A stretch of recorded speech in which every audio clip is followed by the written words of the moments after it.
Mega fans ఎప్పుడెప్పుడా అని ఎదురు చూస్తున్న మనశంకర వరప్రసాద్ మూవీకి సంబంధించి ఓటీటీ అప్డేట్ అయితే వచ్చేసింది. ఈ సినిమా ద్వారా వింటేజ్ చిరంజీవిని ఈ తరం ప్రేక్షకులకు పరిచయం చేశాడు director Anil Ravipudi.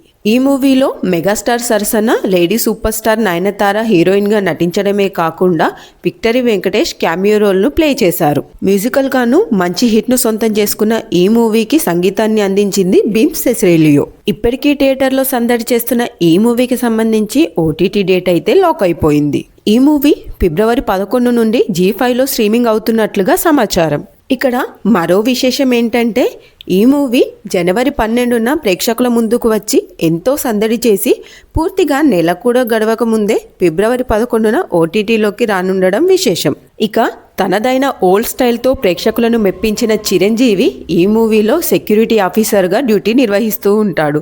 And heroine number 1 business women అయి ఉంటుంది. ఇక వీరిద్దరి మధ్య ప్రేమ ఎలా పుట్టింది, ఇద్దరు పిల్లలు పుట్టిన తర్వాత విడాకులు తీసుకోవడానికి గల కారణం ఏంటి, చివరికి వీరిద్దరు కలిసారా లేదా అనేది ఈ మూవీ యొక్క స్టోరీ.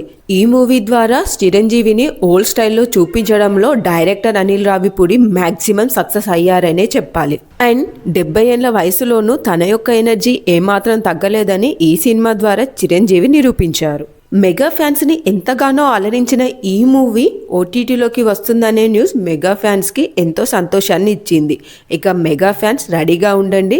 ఫిబ్రవరి 11 మనశంకర వరప్రసాద్ గారు ఓటీటీలోకి వచ్చేస్తున్నారు.